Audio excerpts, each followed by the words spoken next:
सम्मानित साथियों, नमो बुद्धाय, जय भीम। आज के अम्बेडकर संदेश में आपका हार्दिक स्वागत है। आज के अम्बेडकर संदेश में बाबा डॉक्टर अम्बेडकर संपूर्ण वाङ्मय खंड 4 से बाबा डॉक्टर अम्बेडकर साइमन कमीशन के साथ बात करेंगे। इसी संबंध में साइमन कमीशन के समक्ष बाबा साहब एक रिपोर्ट प्रस्तुत करते हैं जो भारतीय समुदायों के बारे में है, उनके प्रतिनिधित्व के बारे में। और इस समय आज के अम्बेडकर संदेश में जो हम फोकस करेंगे वो इस बात को लेकर फोकस करेंगे। लोग कहते हैं, प्रश्न करते हैं कि दलितों की जो समस्या है वो सामाजिक समस्या है। बाबा साहब कहते हैं ये प्रश्न नहीं है कि दलितों की समस्या सामाजिक समस्या है या राजनीतिक है या सामाजिक समस्या नहीं है। बाबा साहब कहते हैं सवाल ये उठता है कि उनका राजनीतिक शक्ति के द्वारा सामाजिक समस्या का हल किया जा सकता है। इस बात को बाबा साहब पुरजोर तरीके से मानते हैं कि जो समस्याएं आज दलितों पर हैं उनका राजनीतिक हल है, राजनीतिक शक्ति के द्वारा उसका हल किया जा सकता है। और इसलिए बाबा साहब कहते हैं राजनीतिक प्रतिनिधित्व, पर्याप्त प्रतिनिधित्व मिलना चाहिए दलितों को। आज के अम्बेडकर संदेश में इन्हीं महत्वपूर्ण बिंदुओं पर आज का अम्बेडकर संदेश फोकस रहेगा। मेरे साथियों, आप अंत तक जरूर बात कीजिएगा, सुनिएगा इस अम्बेडकर संदेश को। बहुत सारी चीजें आपको बेहद प्रेरणादायक मिलेंगी और साथ ही साथ आपका मन करेगा कि समाज को भी ये बातें, ये महत्वपूर्ण बातें जो बाबा साहब ने यहाँ साइमन कमीशन के समक्ष रिपोर्ट प्रस्तुत की है, उसके महत्वपूर्ण बिंदु हैं वो समाज तक पहुंचे। तो आप जरूर इस वीडियो को शेयर करने से अपने आप को नहीं रोक पाएंगे। चैनल को अगर आपने अभी तक सब्सक्राइब नहीं किया है तो बेल आइकन के साथ अभी सब्सक्राइब कर लीजिए। आज का अम्बेडकर संदेश BBAIC सारनाथ वाराणसी के सौजन्य से आपकी सेवा में अब हम प्रस्तुत करते हैं। बादशाह लिखते हैं कि ये कहा जाता है कि दलितों की समस्या सामाजिक समस्या है, इसलिए इसका समाधान सामाजिक मंच पर खोजा जाए। तब बाबा साहब कहते हैं मुझे आश्चर्य होता है कि उच्च क्षेत्रों का भी ऐसा ही दृष्टिकोण है। मेरा ये विचार है कि ये दृष्टिकोण अपनाने वाले ये भूल जाते हैं कि मानव समाज में प्रत्येक समस्या एक सामाजिक समस्या है। पीने की समस्या, मजदूरी की समस्या, काम के घंटे, आवास, बेरोजगारी, बीमा, ये सभी सामाजिक समस्याएं हैं। इसी तरह छुआछूत भी सामाजिक समस्या है। पर सवाल ये नहीं है कि ये सामाजिक समस्या सामाजिक है या नहीं, सवाल यह है कि क्या राजनीतिक शक्ति से वह हल की जा सकती है। मेरा जोरदार जवाब है कि निश्चय ही हल हो सकती है, चाहे उन्हें एक ही परिवार के लोगों की तरह। भाषा कहते हैं मेरा जवाब है, जोरदार जवाब है कि निश्चय ही हल हो सकती हैं।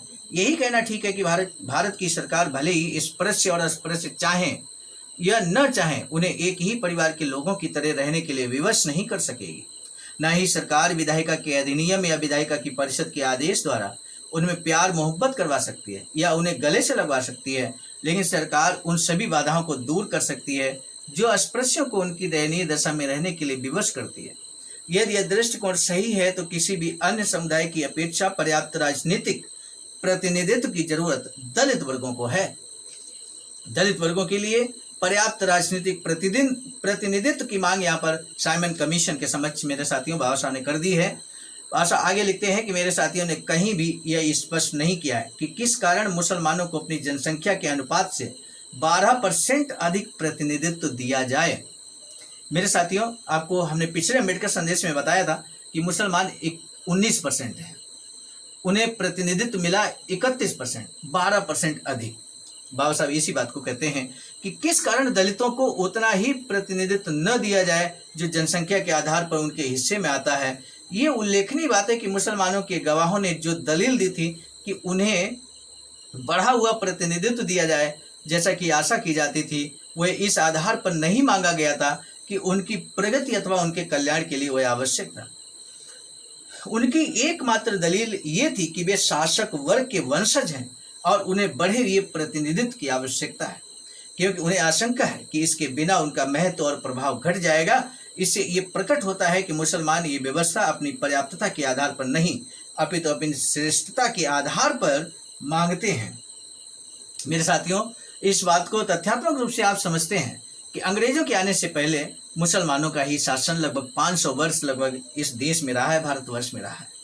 और इसी को आधार बनाकर कि वो शासक वर्ग रहे हैं, उन्हें जनसंख्या से अधिक प्रतिनिधित्व दिया जाए और दिया गया। बाबा साहब कहते हैं मेरा दृढ़ विचार है कि किसी भी लोकतांत्रिक शासन प्रणाली में सभी समुदायों को समान राजनीतिक महत्व देना ही पड़ेगा और इस बात की कोई गुंजाइश नहीं छोड़ी जाए कि कोई समुदाय अपने आप को अफलातून घोषित करे। जब कोई ये बताता है कि उसका समुदाय महत्वपूर्ण है और उसे पर्याप्त तथा न्यायोचित प्रतिनिधित्व दिया जाए तो उस दावे पर सहानुभूतिपूर्वक विचार किया जा सकता है।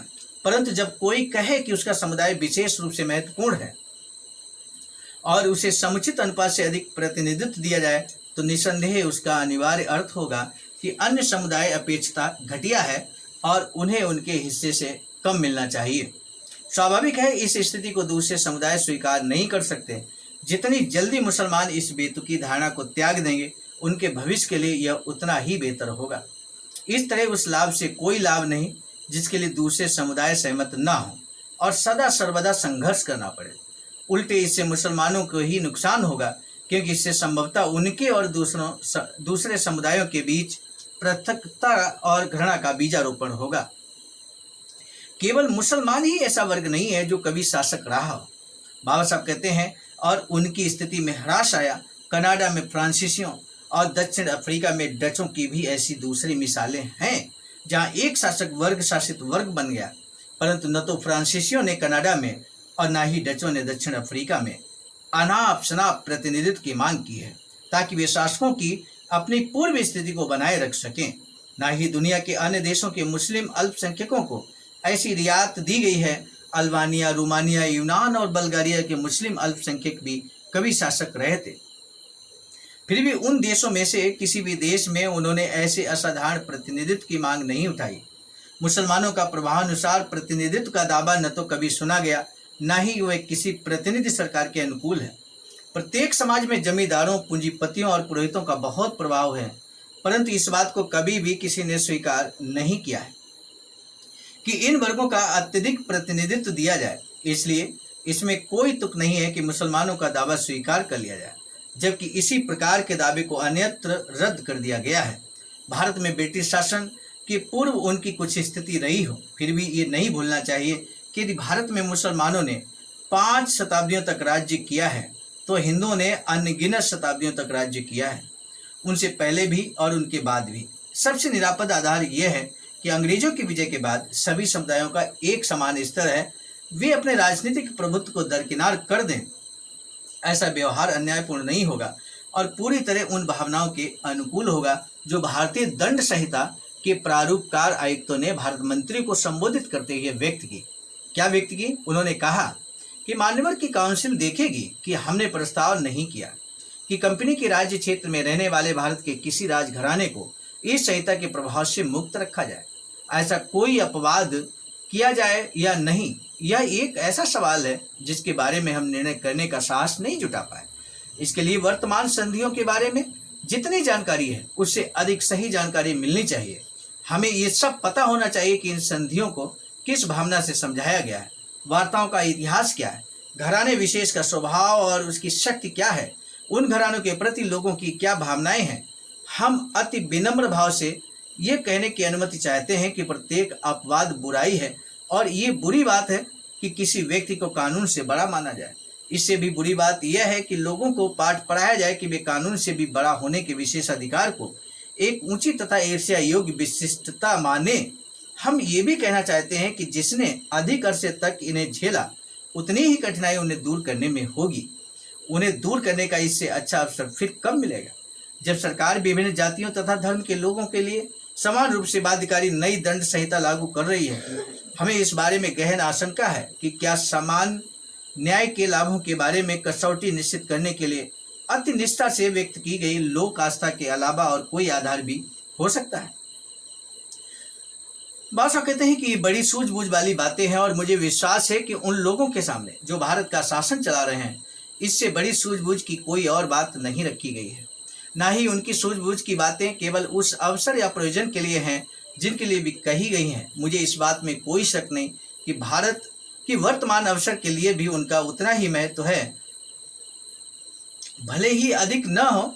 वास्तव में विधि आयुक्तों की भांति ही मेरा भी विचार है कि यह एक बुरी बात है कि देश का संवैधानिक कानून ये मान्यता दे कि कोई एक समुदाय दूसरे से ऊंचा है।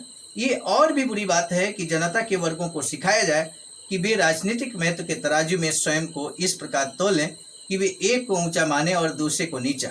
जितने अधिक अरसे तक उन धारणाओं को झेला जाएगा, उतना ही अधिक कठिनाई उन्हें दूर करने में होगी, और उन्हें दूर करने का इससे अच्छा अवसर फिर कब मिलेगा, जब संसद विभिन्न जातियों व धर्म के लोगों के लिए समान रूप से बाध्यकारी संवैधानिक कानून की एक नई संहिता लागू कर रही है। मेरे साथियों, आज के अम्बेडकर संदेश में इतना ही। आज के अम्बेडकर संदेश का महत्वपूर्ण प्रश्न हम आपके समक्ष रख दें। मुसलमानों की एकमात्र दलील क्या थी जो उन्होंने प्रतिनिधित्व 31% हासिल किया था, जबकि उनकी जनसंख्या 19% है। 31% के लिए उनको प्रतिनिधित्व यहाँ पर दिया गया निर्वाचन में। तो ऐसे में मुसलमानों की उसके पीछे दलील क्या थी, एकमात्र दलील क्या थी, जिस आधार पर उनकी दलील को मान लिया गया साइमन कमीशन के द्वारा। मेरे साथियों, आज के अम्बेडकर संदेश का यही महत्वपूर्ण प्रश्न है। कितना महत्वपूर्ण बाबा साहब के द्वारा ये जो साइमन कमीशन के समक्ष स्वयं के द्वारा रिपोर्ट तैयार करके प्रस्तुत की जा रही है, और निश्चित इसका बहुत प्रभाव पड़ेगा। अगर देखा जाए गोलमेज सम्मेलन में, जब गोलमेज सम्मेलन हम आपके समक्ष पुनः रखेंगे तो उसमें फिर एक बार हम इस बात का जिक्र अवश्य करेंगे। लेकिन मेरे साथियों, ये महत्वपूर्ण अम्बेडकर संदेश होने के नाते इसे आपको जन जन तक पहुंचाना है, शेयर करना है विभिन्न अम्बेडकरवादियों को, उनके व्हाट्सएप ग्रुप पर, फेसबुक, अन्य बहुत सारे सोशल मीडिया प्लेटफॉर्म पर। इसी अनुरोध और निवेदन के साथ, और ये धन्यवाद ज्ञापित करते हैं कि आप हर अम्बेडकर संदेश को अंत तक वाच करते हैं। आज के अम्बेडकर संदेश को भी आपने अंत तक वाच किया है, सुना है। हम आपके प्रति तहे दिल से साधुवाद व्यक्त करते हैं। आपसे अब इजाजत चाहेंगे, दीजिए इजाजत। आप सभी को सादर नमो बुद्धाय, जय भीम। सम्मानित साथियों, हम एक महत्वपूर्ण बात बताना उचित समझते हैं। बाबा साहब की अधूरी इच्छा के अनुरूप एक वैचारिकी सेंटर निर्माणाधीन है सारनाथ वाराणसी में, जहां पर 14,000 स्क्वायर फीट जमीन परचेज कर ली गई है ring road, green city, Faridpur, Sarnath में। वैचारिकी सेंटर के प्रशासनिक ब्लॉक का निर्माण कार्य कंप्लीट हो चुका है। शानदार बेहतरीन प्रशासनिक ब्लॉक का निर्माण पूर्ण हो चुका है। आगे अब मुख्य भवन को बनाने की बारी हम सबकी है, और इस हेतु आप दिए गए अकाउंट नंबर पर अपना अमूल्य योगदान कर सकते हैं। आज का अम्बेडकर संदेश हम लेकर उपस्थित हुए थे मिशन नायक बुद्ध मित्र मुसाफिर सर, राष्ट्रीय अध्यक्ष आवाज का, नई दिल्ली की प्रेरणा में। प्रस्तुत करता क्रम में मैं स्वयं सर्वजीत आर्य, राष्ट्रीय मीडिया प्रभारी, IIT सेल आवाज का, नई दिल्ली। मिलेंगे नए डॉक्टर अम्बेडकर संदेश में, तब तक दीजिए इजाजत। आप सभी को सादर नमो बुद्धाय, जय। सम्मानित साथियों, यदि आप हमारे इस चैनल आवाज का ऑफिशियल, जिस पर नियमित सुबह 5 बजे डॉक्टर अम्बेडकर संदेश आपको मिलता है, आप हमारे इस चैनल को सपोर्ट करना चाहते हैं, तो हमारा आपसे निवेदन है कि आप हमारे इस चैनल को सब्सक्राइब कर लें, वीडियो को शेयर, लाइक, कमेंट जरूर करें।